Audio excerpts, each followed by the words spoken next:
ہم تو سیدھے سادھے مسلمان ہیں اور اس بات پر پریشان ہیں کہ آخر آج کون صحیح مسلمان ہیں۔ آج بے شمار فرقے ہیں اور ان گنت جماعتیں، اور ہر ایک ہی کا دعویٰ ہے کہ صرف وہی صحیح مسلمان ہیں۔ ہم اسی کشمکش میں تھے کہ خیال آیا کہ ذاکر نائک ہے نا، کیوں نہ یہ گتھی انہی سے سلجھوائی جائے۔ وہ یقیناً ہم جیسے سادہ لو مسلمان کو اس گروہ کا پتہ دے پائیں گے کہ جو آج حقیقی مسلمان ہیں۔ اس خیال سے ہم ان کے لیکچرز سننے لگے۔ جلد ہی وہ ہمیں کم و بیش اسی مضمون پہ کچھ یوں لب کشائی کرتے نظر آئے۔ احمدی ایک ایسا فرقہ ہے جو کہتا ہے کہ محمد صلی اللہ علیہ وسلم آخری رسول نہیں ہیں۔ احمدی لوگ، قادیانی لوگ کہتے نہیں، نبی کا مطلب جس کے پاس رسالت آئی، پیغام آیا، رسول مطلب جس کے پاس پیغام نہیں آیا۔ تو ایک رسول کی جس کے پاس پیغام نہیں آیا وہ آنے والے ہیں، اور کہتے مرزا غلام قادیان وہ رسول ہے، جو بالکل غلط ترجمہ ہے۔ وہ نبی اور رسول کو الٹ پلٹ کرتے، they gave different meaning for both. تو ان لوگ غلط معنی لے کے کہتے ہیں کہ قرآن میں لکھا ہے کہ اللہ کے رسول آخری نبی ہے، نبی مطلب اونچا درجہ ہے، رسول نیچے آتا ہے، اس لیے رسول آ سکتے ہیں۔ غلط ترجمہ کرتے اور کہتے ہیں کہ مرزا غلام احمد محمد صلی اللہ علیہ وسلم کے بعد بھی رسول آئیں گے، ان میں سے ایک ہے مرزا غلام احمد قادیان، جو کفر ہے۔ کفر مطلب جو اسلام کے خلاف ہے، قرآن کے خلاف ہے، اللہ کے رسول کے خلاف ہے۔ That's the reason I say they deviated، وہ صحیح مسلمان نہیں ہیں۔ ہمیں معلوم نہیں کہ احمدی مسلمان ہیں یا کافر، مگر یہ تو ہم جیسا عام سا انسان بھی جانتا ہے کہ وہ نبی اور رسول میں کوئی فرق نہیں کرتے۔ جہاں تک ختم نبوت کا تعلق ہے تو یاد آیا کہ چند دن قبل ہی تو ہم نے جاوید احمد غامدی کو ٹی وی پر یہ کہتے سنا تھا کہ احمدیوں کا اس بارے میں عقیدہ بالکل وہی ہے کہ جو بڑے بڑے مجددین امت اور اولیاء کرام رکھتے رہے ہیں۔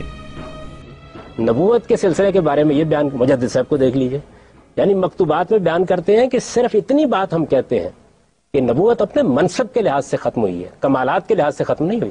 اچھا ابن عربی کو لے لیجئے، فتوحات میں جو فصوص کی طرح کی کتاب نہیں ہے، بیان کیا ہے کہ رسالت مآب صلی اللہ علیہ وسلم پر نبوت تشریح ختم ہوئی ہے، شریعت والی نبوت ختم ہوئی ہے۔ اس کے علاوہ جہاں تک نبوت کا تعلق ہے اپنی حقیقت کے لحاظ سے، وہ ویسی کی ویسے ہی ہے، اور اس کے ہرگز یہ معنی نہیں ہے کہ آپ ختم نبوت کو اس معنی میں لے لیں۔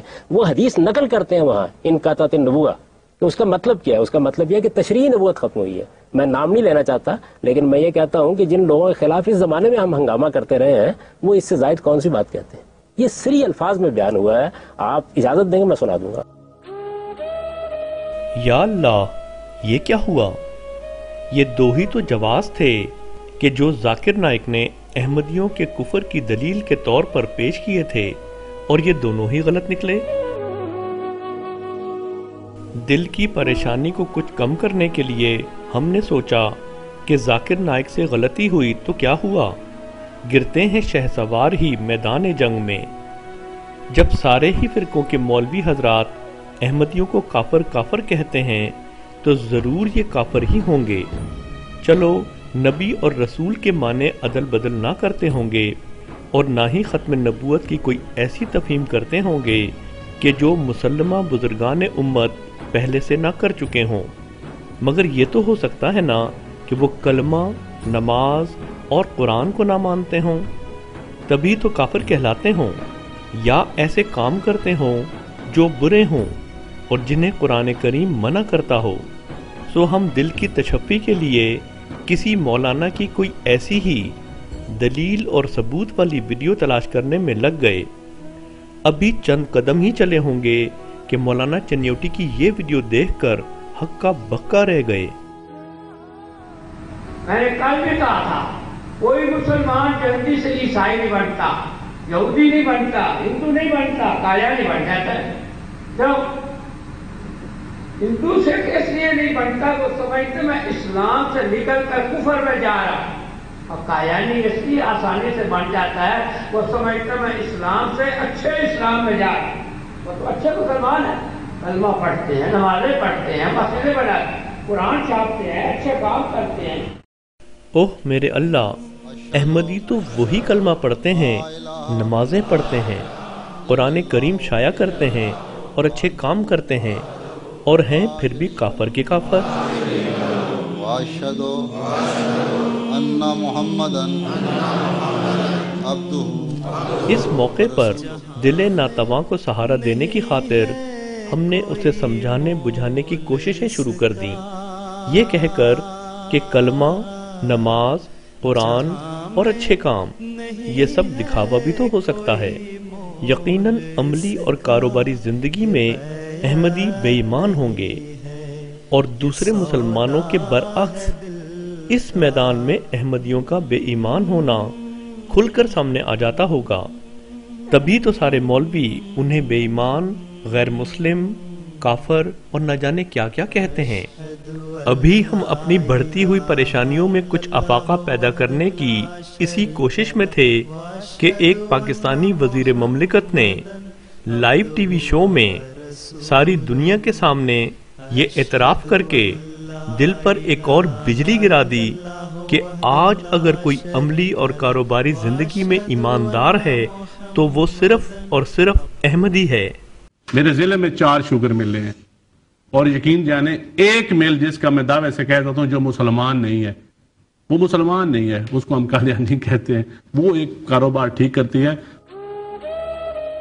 پے در پے دل پہ ان حملوں کے بعد ہم نے سوچا کہ کسی ایسے حملے سے قبل کہ جو جان لیوا یا ایمان لیوا ثابت ہو، کیوں نہ ہم احمدیوں کے معاملے سے دور ہی رہیں،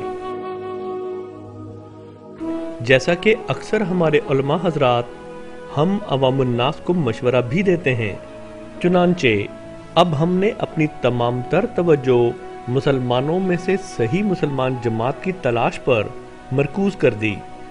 یہ ہیں طاہر القادری صاحب، شیخ الاسلام کہلاتے ہیں اور پیروکاروں کا ایک انبوہ عظیم اپنے ساتھ رکھتے ہیں۔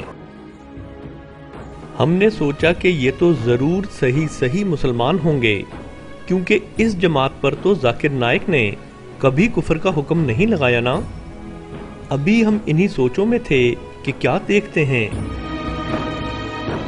کہ یہاں تو انسان کو سجدہ ہو رہا ہے، مگر ہم نے اپنے دل کو سمجھایا کہ کیا فرق پڑتا ہے اگر پیر کی محبت میں سجدہ ہو جائے۔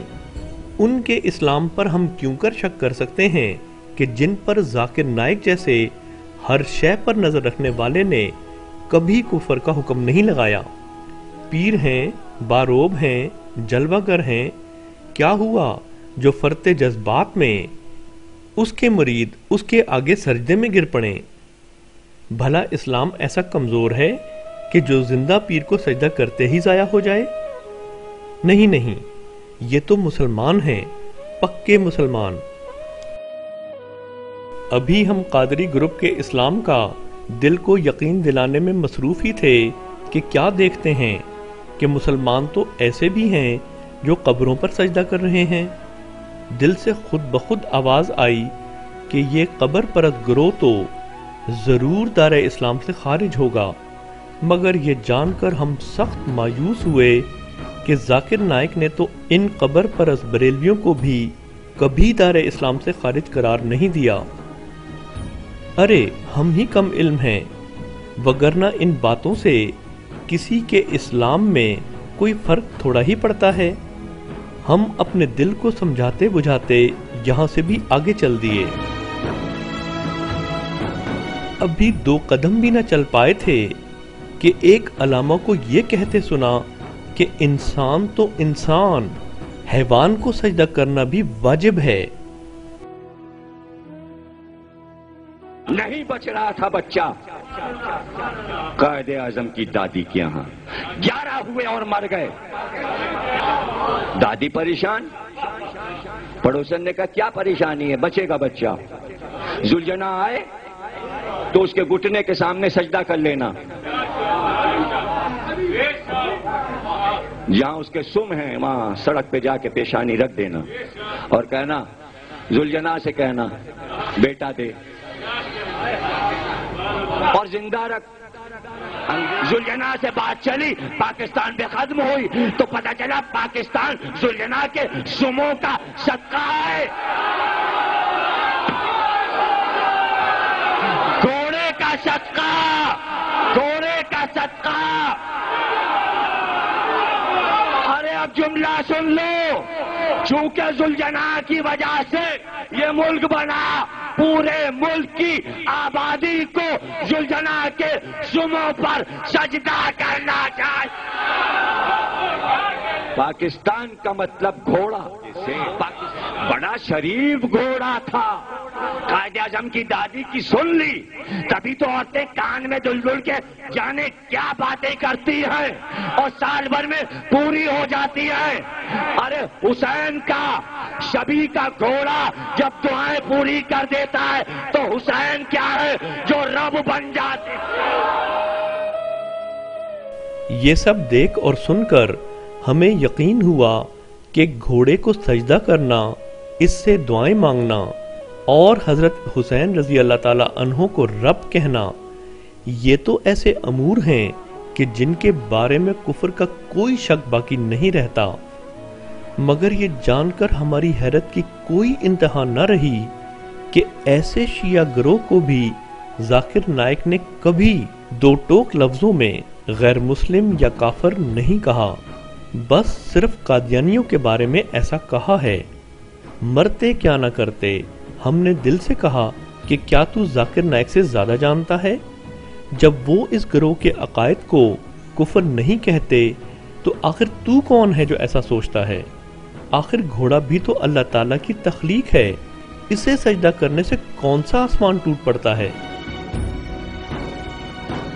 ابھی ہم حیرتوں کے سمندر میں غوطے در غوطے لگا رہے تھے کہ ہمارے ایک دیوبندی دوست جو ہماری کیفیت سے آشنا تھے بولے، ارے سب چھوڑو، بس تبلیغی اور دیوبندیوں کے ساتھ ہو لو، توحید اور اسلام کی وہ شان و شوکت دیکھو گے کہ دل سکون سے بھر جائے گا.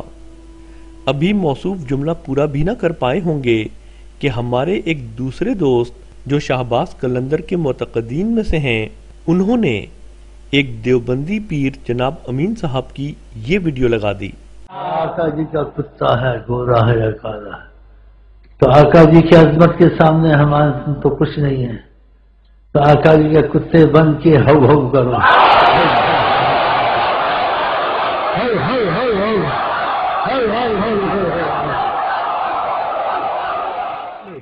پاکستان سیالکوٹ کا ایک پیر ہے، پیر شیخ امین، وہ کہتا ہے میں کتا ہوں آقا کا، اور کتوں کا کام بھونکنا ہوتا ہے، سارے مل کے بھونکو. پیر امین بھی بھونکتا ہے، باقی مجمع بھی بھونکتا ہے. How how how how. قبل اس کے کہ کتوں کی بھونکنے کی آوازیں کچھ مدھم پڑتیں، ہمارے دیوبندی دوست نے جوابی کارروائی کے طور پر شہباز قلندر کے مزار پر پیش کیے جانے والے اسلام کی یہ ویڈیو لگا دی، اور ساتھ ہی ہمارے یہ دونوں دوست آپس میں دست و گریباں ہو گئے.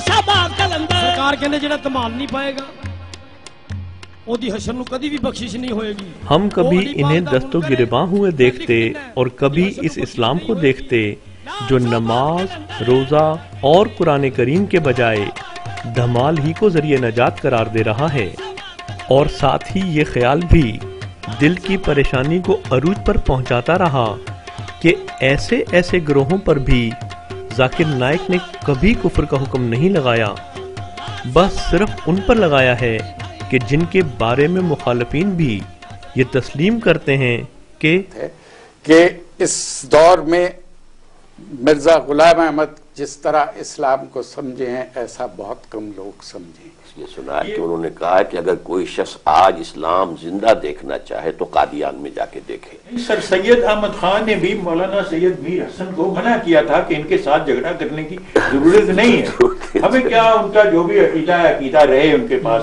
لیکن ہمیں اس سے کوئی غرض نہیں. لیکن سنے ہے کہ آدمی بڑا صالح اور نیک ہے، اور وہ مقابلہ کرتے تھے ان عیسائیوں سے، تو یہ سمجھتے تھے کہ ٹھیک ہے یہ اپنا کام کرتے جائیں، ہمیں اپنے کام سے غرض. کس نے عیسائی مشنریز کو ساتھ مناظرے کر کے غلام احمد نے انہیں شکستیں دی. اچھا. اور ایک زبردست جو ایک وائلنٹ تحریک اٹھ گئی تھی، یہ ستیارت پرکاش کا جو مصنف تھا، آریہ سماج، تو آریہ سماج کے لوگوں سے بھی اس نے مناظرے کیے اور انہیں شکستیں دی. اچھا، ان دو چیزوں کی وجہ سے علماء کی آنکھوں کا تارا بن گئے.